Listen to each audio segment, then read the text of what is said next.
Les robinets sont à sec dans certaines communes adhérentes au SIAG. L'intersyndicale UTC-UGTG tape du poing sur la table et dénonce plusieurs revendications, notamment le non-maintien des acquis des agents de la Générale des Eaux transférés au SIAG. Et que se passe-t-il à la maison de l'enfance? Violences nocturnes, personnel en sous-effectif. Selon l'UTS-UGTG, le syndicat parle d'une violation de la Convention des droits de l'enfant. Thierry Césarus est notre invité. Et il se sert du financement participatif pour pérenniser sa cassaverie. Widi Grégo espère ainsi moderniser son affaire. Le reportage de Nathalie Dinan et de Moïse Dexter est à venir. Bonsoir, je suis ravie de vous retrouver. Ils ont mis leur menace à exécution. Dès minuit, l'intersyndicale UTC-UGTG, UNSA et CGTG, représentant les agents du SIAG, est entré en grève, paralysant ainsi la distribution de l'eau dans certaines communes, celles adhérant au SIAG. Le point avec Karen Diamin. Rejoints ce matin par la CGTG, l'UNSA et l'UTC-UGTG ont décidé de se mobiliser pour faire entendre leurs revendications. Le respect déjà de l'accord du 30 décembre 2014 n'est pas respecté. L'accord sur le transfert de l'article 1224.1 n'est pas respecté, ainsi que des problèmes de conditions de travail qui n'est pas respecté. Donc c'est pour ça que nous sommes en grève. Et nous avons des problèmes aussi pour nos projets payés qui ne seront pas respectés non plus. En effet, l'accord du 30 décembre 2014 prévoyait le maintien de tous les acquis des salariés transférés de la Générale des Eaux vers le SIAG. Un accord qui a du mal à être respecté. Ça devait garantir le maintien des acquis ainsi que le matériel et financier pour le SIAG. Et donc le SIAG n'a plus de finances pour pouvoir rendre à la population le service qu'il lui doit. Vous savez, M. Bernier, je crois qu'il n'a plus de solution. On ira dans son rendez-vous ce soir, mais on n'entend rien du tout.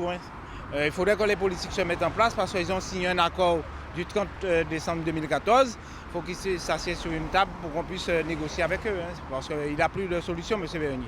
En plus de cet accord non respecté, les syndicats doivent faire face à une autre contrainte, le temps.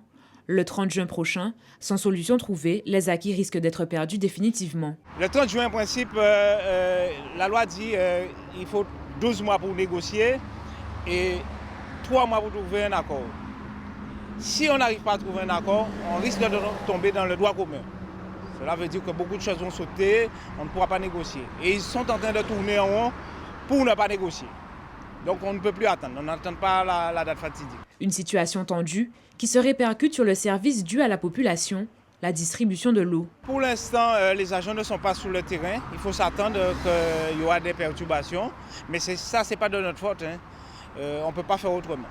On a dû attendre près de 9 mois et on n'a pas eu de solution. Donc aujourd'hui, on ne peut pas attendre la date fatidique qui est le 30 juin s'il n'y a pas de négociation.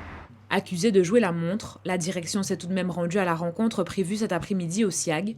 Les négociations se poursuivent et une nouvelle rencontre est prévue le mercredi 1er juin avec les autorités compétentes.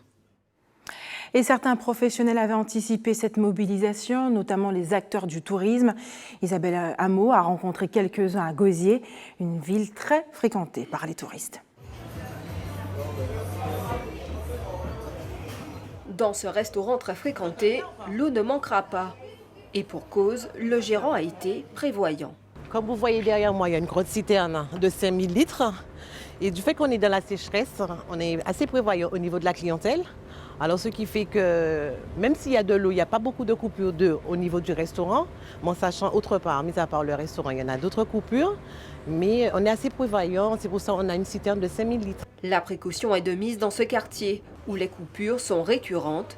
D'autant que chaque semaine, ce sont entre 200 à 250 clients qui sont reçus. Avec cette eau qui se trouve dans la citerne, quand il y a une coupure d'eau au niveau de chez nous, on peut travailler, qui veut dire en cuisine. Le plus essentiel, c'est le repas, le ménage, la plonge et tout ce qui s'ensuit. Et on est obligé d'avoir de l'eau parce qu'on a une clientèle assez importante, à peu près 200 à 250 par semaine. Les jours de fête, on n'y pense même pas, c'est beaucoup plus. Alors c'est obligatoire d'avoir cette eau en permanence. Hormis les restaurateurs, ce sont des milliers d'habitants qui ont été privés d'eau aujourd'hui dans 6 communes. Une pénurie qui ne ferait que commencer. Et vous, comment faites-vous pour vivre sans eau? Karen Diama et Linda Kayarsi sont allées vous poser la question. Raymond, Léo pas ni de l'eau, qui j'en café? On toujours ni de l'eau. Ne pas dire pas ni de l'eau, bah oui, mamie, tu n'es là, mais j'ai la voix, mais tu n'es pas qu'à laver. Oui, tout le monde fait de l'habitude de l'eau, bah oui, parce qu'il y a de l'eau qui fait que l'eau a fait mal. Mais de l'eau a fait mal, c'est pour te brancher de l'eau, pour acheter de l'eau, mais ailleurs. Et du coup, il y a citerne à eau. Ben, je vais me baigner, je vais à la mer, je fais mon petit sport et après je me rince avec l'eau de mer. Il faut déjà s'organiser à l'avance, il ne faut pas attendre qu'il y a l'eau qui manque. Tu vois, c'est tout dans la vie, il faut s'organiser avant déjà, tu vois, avant la tempête. Il faut se mettre au top. Comment? Ah ouais. Ben, réserve. Quand tu as dit, nous tenions un petit baril. Nous avons mis un petit brin de l'eau de côté. Eh ben, c'est comme ça qu'il faut. En ce moment, je n'ai pas de l'eau. Chez moi, il n'y a pas d'eau. Et ce matin, pour venir ici, je me suis baignée avec 2 bouteilles d'eau. Et c'est pas normal ça, parce qu'on paye assez d'eau. Je paye 250 € d'eau par je ne sais pas combien, combien. C'est pas normal ça. On ne peut pas baigner, on ne peut pas laver ses habits. J'ai des machines à faire, je ne peux pas faire mes machines. Je ne peux pas faire à manger, parce que les bouteilles, ça fait au moins 4 mois, 5 mois qu'il est là, qu'il est rempli. Hein. Je ne remplis pas tous les jours. Hein. Non, il n'y a pas d'eau depuis ce matin, à 5h moins 5. Et comment vous faites alors? J'ai des réserves d'un petit bidon de salaison. Il y a des moments que ça monte, comme j'habite sur le Rougosé, en fin de compte, c'est rare que l'eau arrive chez nous. Parce qu'on a toujours à se déplacer pour aller chercher de l'eau pour transporter. Donc je trouve que c'est un peu compliqué. On remplit des terrines d'eau, des bidons d'eau, etc. Et des bouteilles d'eau. C'est facile au quotidien quand t'as pas d'eau? Non. Ou soit comme il y a la plage, il y a les douches ont toujours de l'eau. Donc on va prendre les douches là ou soit à la piscine. Je prévois toujours des réserves d'eau parce que je sais que pertinemment, régulièrement, on n'a pas d'eau. On a des coupures intempestives ou dues à des ruptures de réseau. Donc j'ai toujours de l'eau en réserve. Ouais, il faut bien, hein, de toute façon. Souvent au gosier, on a des coupures, donc j'ai des bidons et j'ai des bouteilles d'eau en quantité suffisante.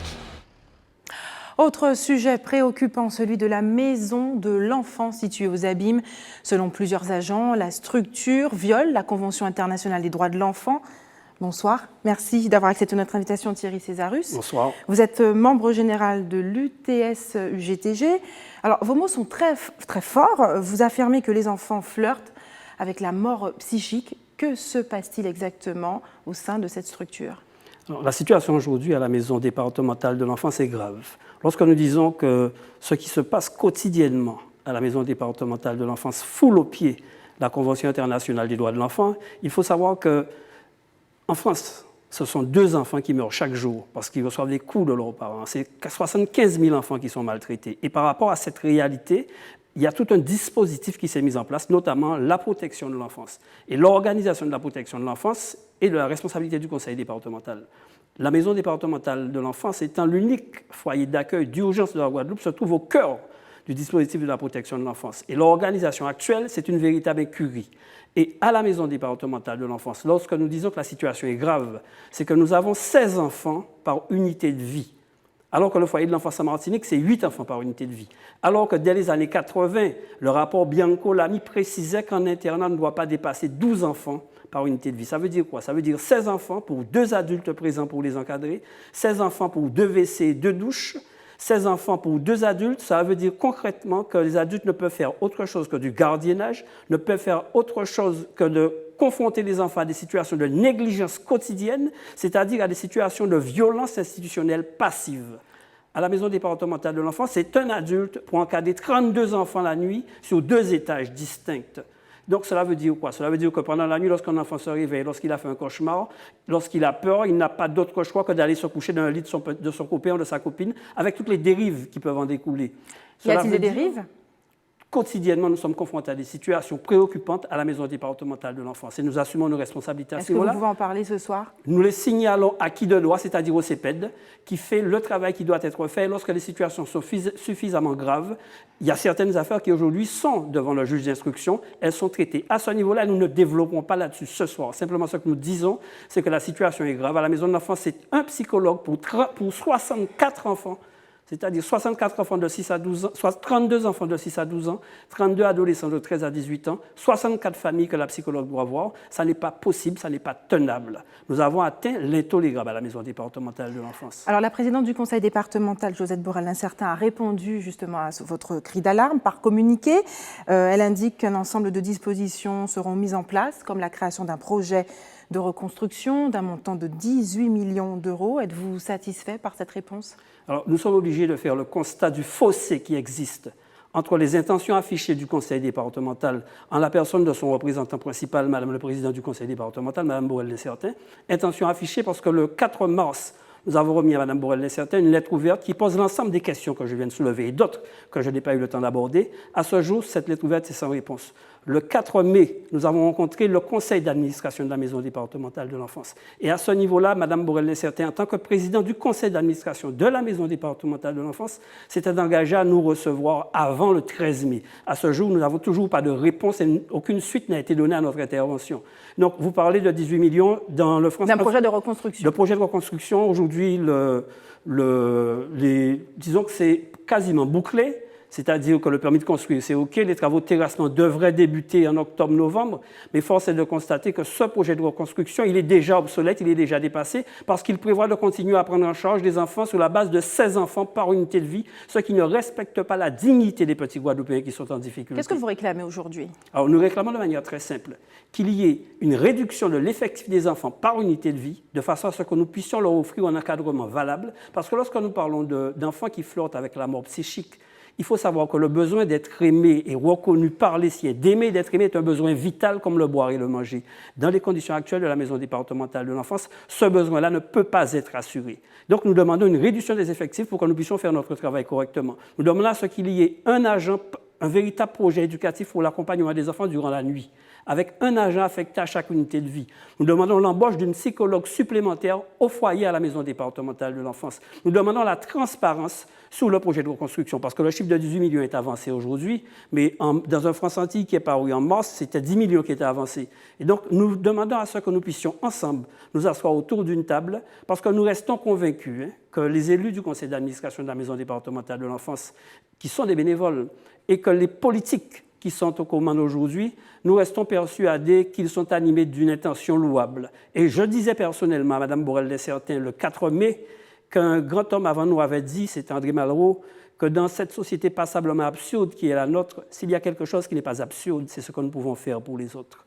Et nous restons persuadés, quand nous avons dit Pondi sous paped, nous avons pensé que membre du conseil d'administration à la maison départementale de l'enfance, nous avons pensé que les politiques qui opposent de commande du département Jodla, qu'ils sont capables, tant ça est passé, pour venir ciser en face avec nous à l'entour de table, pour nous travailler à émergence à de vraies réponses, pour que les gens Guadeloupéens restent, les gens qui sont en danger, qu'ils respectent, pour que les familles qui sont en Guadeloupe nous respectent, parce que Jodla, la maison de l'enfance, c'est ce qui a posé ce problème-là, mais c'est le social en Guadeloupe qui est en crise Jodla.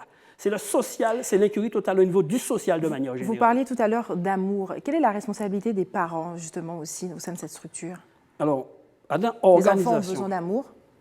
À l'organisation à la maison départementale de l'enfance, le nous souvent, Timon, première tâche à nous, c'est de voir qui j'en nous travaille pour Timon là ça dévirer en dida à famille. Mais le travail là qu'il y a fait là au niveau de la famille là, c'est l'assistante sociale de secteur-là qui doit être fait. C'est l'ASE, c'est l'aide sociale à l'enfance qui doit être fait. C'est le département qui est responsable. Et Jodla, en cas roudi et en cas misérable au moins, c'est l'incurie la plus totale au niveau de l'organisation et la protection de l'enfance. Je dis là en Guadeloupe. Alors, au niveau de l'organisation, la présidente vous renvoie en tout cas à votre direction. Elle dit que 10 millions d'euros ont été votés pour la maison de l'enfance. Que fait-on avec cet argent? Que fait la direction au niveau de l'organisation? Elle se déresponsabilise en tout cas à ce niveau-là. Qu'est-ce que vous en dites là, force est de constater un fossé là qui a existé entre les intentions affichées et le réel. Et aujourd'hui, là, nous avons parlé de 10 millions qui a loué à la maison départementale de l'enfance. Pour ça, la maison de l'enfance qui a fonctionné, c'est basé en prix de journée. C'est-à-dire pour chaque petit monde qui place, il y a un prix de journée qui permet de fonctionner, de occuper de ces petits monde-là. Donc, en matière d'éducation et de rééducation, l'élément déterminant reste l'homme. L'éducation est un acte d'amour, en grand monde dit, donc de courage. Jodla, nous avons fait ça, il y a fait Jodla à la Maison de l'Enfance pour accompagner ces petits monde-là. Et nous avons fait un lobitin qui est grand et qui est belle avec ces petits monde-là. Mais la base, Jodla, on dit, ça a passé de commentaires 16 petits monde pour 2 adultes. Un adulte pour 32 petits monde qui ont encadré en mi-temps la nuit, pendant toute une nuit, c'est-à-dire de 22h à 6h du matin. Alors, on peut mettre l'argent où vous voulez à niveau là, ça c'est un leurre. Et aujourd'hui, il faut nous bien comprendre que le département bien comprendre qu'il faut nous capables de repenser, ni 2 chantiers aujourd'hui là. Ni la situation d'urgence, dispositif exceptionnel, il faut nous 6 ensemble pour nous faire ça vers le département pour porter des réponses. Il y a un problème de fond. C'est l'organisation du social en Guadeloupe. Et ça sont d'autres chantiers de fonds pour que le social soit capable de répondre réellement à besoin de la population guadeloupéenne en difficulté. Merci d'avoir répondu à nos questions ce soir. On ne sait plus à quel sein se vouer dans le dossier du lycée Schellcher en Martinique. Personne ne sait où seront accueillis les élèves de l'établissement, le temps de sa reconstruction. Bref, où on est ce soir, où sommes-nous dans ce feuilleton sans fin? On regarde la réponse tout de suite. Regarde avec moi les tout derniers éléments recueillis par Guy Raphaël René d'ATV Martinique. À quelques semaines de la fin des cours, la communauté scolaire du lycée Schellcher n'est toujours pas fixée sur son sort pour la rentrée 2016-2017. Ce matin, le sujet était encore en discussion lors d'une assemblée générale du personnel de l'établissement. Il s'agissait pour la porte-parole des enseignants d'étudier la toute dernière proposition de la rectrice qui consisterait à répartir les élèves de Schellcher dans les lycées Acajou 1 et 2, mais cette fois en maintenant les élèves d'Acajou 1 dans leur établissement. Cette dernière proposition, nous sommes assez folles, ubuesques, parce que nous considérons que tous les problèmes de sécurité qui se posent à Gaillard, Bellevue, Dumas-Joseph vont se poser à Acajou 1, Acajou 2, d'autant plus que ce sont 2 établissements qui ne sont pas limitrophes. Nous avons fait remonter un certain nombre de difficultés quant à la sécurité depuis le mois de mars. Personne ne nous écoutait. On balayait d'un revers de main tout notre argumentaire concernant la sécurité. Aujourd'hui, on nous propose la pire des solutions, déjà pas sur le même bassin, c'est-à-dire le bassin du Lamentin contre des élèves qui viennent de Fort-de-France. Face à ce dossier sans fin et à l'incertitude pesante, le personnel du lycée Schellcher a décidé de mettre le pied dans le plat et se rabat sur le projet originel, le lycée de transit. C'est ce qu'ils ont fait valoir toujours ce matin lors d'une réunion improvisée avec les directeurs de cabinet, du préfet et de la rectrice. Aujourd'hui, tout est bloqué. Même le lycée Acajou 2 a fait parvenir aussi, après une AG ce matin, un communiqué comme quoi ils s'opposent à toute dégradation de leurs conditions de service. Et bien évidemment, la venue de 900 élèves va faire que les conditions de service seront dégradées. Aujourd'hui, la seule solution pour nous, c'est le lycée de transit. C'est la meilleure solution à nos yeux. Une solution qui n'est plus d'actualité à la CTM depuis plusieurs mois. Aujourd'hui, la commission éducation se penche plutôt sur les nouvelles orientations fixées par la rectrice. D'un point de vue effectif, c'est quelque chose qui est possible parce que le lycée Acajou 1 est prévu pour 700 élèves et il y a à l'heure actuelle 400 élèves. Donc il y a de la place pour 300 élèves, on va dire. Et le lycée Acajou 2 est un lycée 1500 et sur lequel il y a 1000 élèves à l'heure actuelle. Donc il y a une possibilité de 500 élèves à accueillir également. Donc en tout, on va dire 800 élèves. C'est ce qui correspond à peu près au lycée Schellcher hors BTS. Donc vous voyez, c'est au niveau en tout cas effectif, comptable, c'est quelque chose qui est possible. Maintenant, je vous dis, je suis très prudente et j'attends. Un revirement de situation qui n'émeut pas la présidente de la commission éducation qui travaillait depuis le mois de février sur le projet Gaillard-Bellevue. Et c'est au moment où on a l'impression qu'on a abouti le projet que finalement on nous annonce que notre revue et notre copie est revue. Donc je suis un petit peu déçue parce que je pense que les communautés avaient commencé à intégrer le fait que ce serait possible, même s'il y avait une difficulté au niveau de la sécurité que je peux comprendre, hein, mais qu'il aurait peut-être fallu nous alerter plus au niveau du temps beaucoup plus tôt pour que nous puissions retravailler sur un autre scénario. Le dénouement de ce dossier est très attendu, notamment par les futurs élèves de seconde qui projettent de s'inscrire au lycée Schellcher pour la prochaine rentrée scolaire. En Guyane, 9 entreprises ont reçu la semaine dernière le label Produits de Guyane, un gage de bonne qualité pour leurs produits et leurs services. Elles ont ainsi rejoint les 65 autres sociétés reconnues par ce label. Reportage d'Xavier Paul Le Pelletier d'ATV Guyane.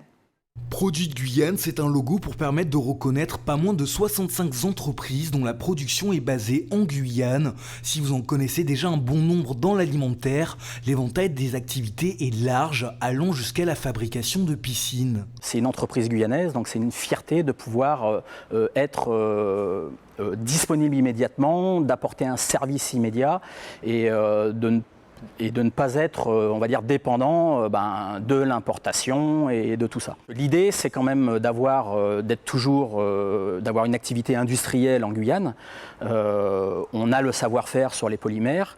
On connaît la réaction justement de tous ces matériaux. On le maîtrise. On a des gens qui sont formés continuellement sur toutes ces activités-là.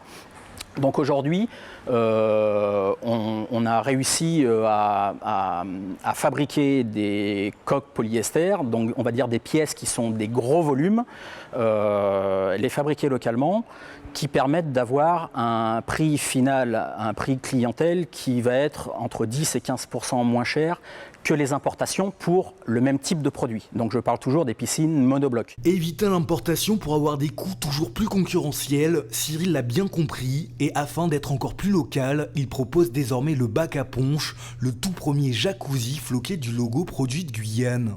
On est sur vraiment un bassin festif, un bassin convivial et pas cher, à moins de 6 000 € sur l'entrée de gamme. Le logo de Produits de Guyane, c'est aujourd'hui la validation, la concrétisation et la reconnaissance d'une production locale en Guyane sur des process bien spécifiques, sur la confirmation que l'on va proposer de la qualité et que l'on va fournir de la qualité aux Guyanais. Produits de Guyane, un logo vendeur, mais dont l'attribution répond à un cahier des charges strict établi par la Chambre de commerce. Le comité a une charte de fonctionnement, donc on se doit de visiter le chef d'entreprise qui doit nous montrer tout ce qui concerne la production. Entre autres, sa matière première et son process de fabrication. Si, comme je vous expliquais, c'est une activité qui est réglementée, qui doit répondre à certaines normes, certifications, il doit également nous montrer ces documents de certification et toutes les autorisations auxquelles il est soumis. J'incite tous les chefs d'entreprise qui nous écouteront à se rapprocher de la Chambre de commerce pour valoriser leurs produits, surtout ceux qui se destinent à l'export. Comme je l'ai dit, c'est un gage de la localité de la fabrication du produit, donc c'est forcément un plus pour le chef d'entreprise qui a besoin de faire connaître son produit. En 2016, ce sont déjà donc 9 nouvelles entreprises guyanaises à pouvoir se parer du logo Produits de Guyane, et ça n'est pas fini. D'ici la fin de l'année, de nouvelles activités guyanaises pourront fièrement porter le logo. Et l'Union européenne s'engage et investit dans ses pays membres pour favoriser le développement et créer de l'emploi. Parmi les budgets mis à disposition, celui du FSE, le Fonds social européen. Son enveloppe n'a cessé d'augmenter ces dernières années concernant notre archipel, passant de 92 millions en 1993 à 254 millions en 2014. Lambert Dingui, bonsoir. Bonsoir. Merci d'avoir accepté notre invitation. Vous êtes le chef du service FSE à la DIECT. C'est bien ça. Demain, en collaboration avec la CCI, la préfecture, vous mettrez en place les matinales de l'économie au WTC de Jarry à Bemao. En quoi consiste cette matinée ? Merci de nous donner la parole. Disons que cette matinale consiste à présenter à la population guadeloupéenne, notamment les chefs d'entreprise, même les salariés, les syndicalistes, les cabinets de conseil, les centres de formation, disons tous les partenaires sociaux qui œuvrent pour le développement économique et social de la Guadeloupe, l'information nécessaire pour pouvoir bénéficier du Fonds social européen. Votre public est assez large, du chef d'entreprise au syndicaliste. Quel type de projet financez-vous et à quelle hauteur ? Disons que demain, on va se consacrer essentiellement à l'axe 2 du PO, du programme opérationnel, dont le préfet est l'autorité de gestion. Donc sur ce PO, programme opérationnel, nous avons un axe spécifique qui est dédié au développement des compétences et aux mutations économiques. Donc à travers cela, on peut financer des actions de formation pour les salariés des entreprises, on peut financer des actions de conseil au management pour les chefs d'entreprise, on peut financer des actions qui aident au dialogue social, à l'amélioration du dialogue social en Guadeloupe. On peut financer des actions qui concernent la gestion prévisionnelle des emplois et des compétences. La GPEC, on peut financer des actions pour aider les travailleurs dits seniors, ceux qui ont plus de 45 ans, à continuer de travailler en bonne santé le plus longtemps possible. Il y a une série d'opérations qu'on va développer demain. Quels seront les temps forts de cette matinée? Disons que pour cette matinée, au début du programme de cette matinée, on va présenter le PO, le programme opérationnel, les différents axes et les mesures qui le composent. Ensuite, nous allons montrer au public qui sera présent comment fait-on pour bénéficier du Fonds social européen, en tout cas le volet géré par l'État. Et justement, jusqu'à quelle hauteur seront financés ces projets? Bon, disons que ça peut aller de 50% du coût du projet jusqu'à 85%. Mais pour les entreprises, la fourchette se situe entre 50 et 70%. Est-ce que ces fonds sont correctement consommés en Guadeloupe? Oui, je peux vous le dire, ça fait 15 ans que je travaille dans le métier et je suis à mon 3e programme. C'est un programme qui dure à peu près 7 ans exactement. Jusqu'à présent, aucun fonds n'est retourné en Europe. Et justement, il s'agit de 254 millions pour la période allant de 2014 à 2020. Là, demain, 43 millions seront distribués pour venir en aide aux entreprises. Où sont donc distribués les autres millions? Disons que pour le reste du PE, demain, on va faire un focus sur l'axe 2, dont vous parlez, 43 millions d'euros, mais les autres millions sont sur l'axe 1 qui concerne l'accès à l'emploi, notamment des jeunes et des personnes qui en sont éloignées, un accompagnement individualisé des demandeurs d'emploi avec Pôle emploi et aussi pour les jeunes avec le RSMA. Ensuite, sur l'axe 3, qui concerne l'inclusion sociale et l'aide pour réduire les précarités des personnes vivant en Guadeloupe, nous travaillons avec le conseil départemental, dont c'est la vocation, l'inclusion sociale. Sur l'axe 3, nous avons prévu 57 millions d'euros, notamment pour les bénéficiaires du RSA. Beaucoup de communes en Guadeloupe sont dans le rouge, on le sait. Est-ce que vous les aidez justement à combler leurs déficits? Est-ce qu'elles peuvent bénéficier de ce dispositif FSE? Disons que les fonds européens ne sont pas faits pour compenser des déficits, c'est fait pour financer des projets structurants qui aident au développement de la Guadeloupe. Bon, si les communes veulent mettre en place des chantiers d'insertion qui forment les jeunes et en même temps qui les mettent au travail, c'est possible de le faire. Et des formations pour les jeunes et pour les moins jeunes, tout est possible. Alors, il n'y a pas de subvention d'équilibre pour le fonctionnement. Il y a des financements croisés. Financement croisé, c'est très bien ce que vous dites parce que les financements européens ne sont jamais à 100% du financement du coût du projet. Ce sont toujours des cofinancements. Donc nous allons entre 50 et 85% du coût du projet. D'accord. Est-ce que ces sommes qui sont directement gérées par certaines institutions, comment vous arrivez à vous assurer que finalement elles sont utilisées à bon escient? Nous avons l'obligation, le préfet en tant qu'autorité de gestion, pour ce volet en tout cas, a l'obligation de veiller à la bonne utilisation de ces fonds. Il y a plusieurs niveaux de contrôle. Le premier niveau, c'est le contrôle des services faits. C'est-à-dire que nous signons une convention avec le porteur de projet. Dans la convention, il est marqué ce qu'il doit faire, ce qui est prévu. Nous contrôlons ce qu'on a fait le contrôle des services faits avant de lui verser les financements. Et après nous, il y a des contrôleurs locaux, nationaux, européens qui viennent contrôler. Donc nous sommes contrôlés à tous les niveaux. Et quels sont les critères pour bénéficier justement de ce type de financement? Je ne peux pas vous en faire la liste, mais disons que, en résumé, tous les projets qui concourent au développement économique de la Guadeloupe, qui répondent aux critères du Fonds social européen, c'est-à-dire le capital humain, l'inclusion sociale. Mais disons que pour ce programme-là, nous n'avons pas voulu faire du saupoudrage. Donc nous finançons des projets pour un coût minimum de 25 000 euros. Voilà, parce que le jeu vraiment n'en vaut pas la chandelle pour un porteur de projet, parce que c'est très compliqué, c'est très complexe. Et il y a beaucoup de tracasseries administratives que nous essayons de simplifier, mais ça ne vaut pas la chandelle de devoir demander 10 000 euros, 3 000 euros pour toutes les exigences que cela nécessite. Lambert Dangui, merci d'avoir répondu à nos questions ce soir. Le rendez-vous, c'est demain à 9h30 au WTC à Jarry.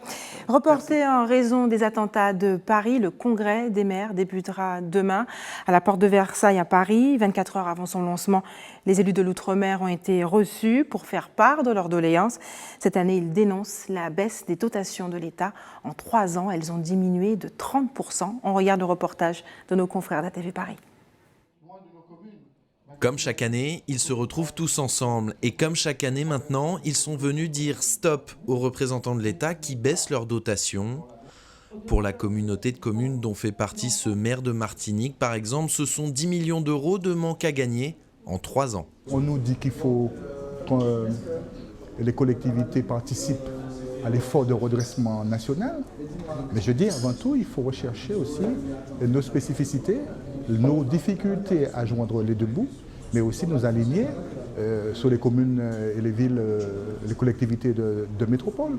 Car là est aussi l'enjeu de ces élus ultramarins, rappeler constamment que leur territoire est désavantagé, ne serait-ce que sur le plan culturel par exemple. Selon cet élu guadeloupéen, le plus pauvre département hexagonal a 2 fois plus de structures que l'ensemble de l'outre-mer. Nous revenons sur des points du développement qui sont habituels, mais qu'encore une fois cette année, nous n'avons pas évoqué des sujets qui de toute façon vont devenir de plus en plus prégnants sur nos territoires, la question du transport et la question culturelle, des équipements culturels. Pourtant, le gouvernement a détaché 2 membres ultramarins devant les maires pour prouver sa bonne volonté, tout en étant conscient des difficultés. Quand on vous diminue vos ressources, vous n'êtes pas très content. Nous, notre travail est de faire en sorte que cette diminution de ressources pèse moins sur les Outre-mer que sur les autres Français, mais je crois qu'on ne peut pas s'en exonérer. Un message qui désespère cet élu guyanais qui constate avec amertume les 27 ans de retard accumulés par les écoles de son territoire par rapport à celles d'Hexagone. On a l'impression que voilà, qu'on patauge, que ça prend du temps. Alors des choses avancent, mais voilà, c'est normal qu'on vienne râler. Je dis râler, c'est le mot qu'il faut parce que ça ne va pas. On ne peut pas dire que ça va dans les Outre-mer et encore moins en Guyane. Trop de choses restent à faire, donc voilà. Ce 99e congrès des maires est le dernier du quinquennat. Le prochain aura lieu en novembre 2017, 6 mois après les élections présidentielles.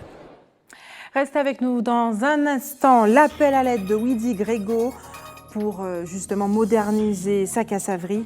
Et puis nous irons en Guyane pour l'élection de Miss India 2016. En Martinique, les fleuristes professionnels déplorent une baisse de leur chiffre d'affaires d'année en année à cause des vendeurs ambulants à l'occasion de la fête des mères. Plus inattendu, les appareils électroménagers usagés sont abandonnés par certains ou par certaines. Après cette journée, le point avec Louis Sabas. Ultime composition pour les retardataires. Merci. Ici, roses, orchidées et autres fleurs colorées font encore recette au lendemain de la fête des mères. Cette fleuriste a importé 700 kg de fleurs pour ses boutiques, une commande passée au plus juste. D'année en année, ses ventes diminuent, en cause la concurrence qu'elle juge déloyale des marchands ambulants. Ça commence à être une gangrène, j'emploie bien le mot gangrène, où sur tous les ronds-points, sur toutes les avenues, tout le monde se déclare marchand de fleurs. Ce ne sont pas des fleuristes. Ils ne payent pas de taxes, monsieur. Je suis là du 1er janvier au 31 décembre. Je paye mes taxes, je paye mes charges sociales, je paye mes impôts, je paye à la douane les fleurs. Après la fête des mères, il semblerait que tout n'est pas rose. Comme l'atteste ce dépôt sauvage, motif du coup de gueule d'un Lamantinois qui a vu ce lave-linge pousser en pleine nature. Si dans l'imaginaire, l'électroménager est souvent offert aux mamans, qu'advient-il des vieux micro-ondes, cafetières ou aspirateurs? Dans cette déchetterie du François, la fête des mères ne rime pas avec dépôt, notamment en ce qui concerne le petit électroménager. Le petit électroménager peut facilement finir dans la poubelle. Il y a encore trop de mauvais comportements chez les Martiniquais. On n'a pas encore cette culture de ramener en déchetterie. Donc petit à petit, ça arrive. Mais il faut jouer le jeu. Oublier la mauvaise habitude du dépôt sauvage. Dans cette déchetterie, ce sont plus de 140 tonnes d'appareils qui ont été traités l'an dernier. Il en existe une dizaine du même type dans le département, offrant quotidiennement une large plage horaire d'ouverture. Pour traiter 300 kg de manioc, il doit éplucher les racines à la main, les transporter au moulin à une dizaine de kilomètres, puis les amener à l'ancienne manioquerie pour en extraire la fécule. Pour moderniser son activité, Widi Grégo a lancé sur les réseaux sociaux un appel à l'aide. À travers la participation, il ne lui reste plus qu'une vingtaine de jours pour boucler la première étape de son projet. Nathalie Dinan, Moïse Dexter. Profondine, c'est une espèce de site de participation. Tout le monde peut mettre ce qu'il peut, tout le monde peut adhérer. Et l'objectif pour moi, c'est m'aider tout simplement à boucler ce bâtiment. C'est ici, au milieu de la nature et entouré de manioc, que Widi Grégo a décidé de monter une unité de production et un snack dédié à la cassave. Pour boucler son projet, il a lancé une souscription. Et moi, je suis dans une situation d'urgence parce qu'en même temps, à la fois, c'est mon activité professionnelle. Alors, c'est pourquoi, comme on dit souvent dans la vie, aide-toi, le ciel t'aidera. C'est pourquoi j'ai commencé cette structure. Et aujourd'hui, face à cette situation d'urgence, je sollicite tout le monde. Pour le moment, il traite le manioc à 10 km de là, dans des conditions obsolètes. Il veut faire évoluer son activité pour vivre mieux et plus longtemps.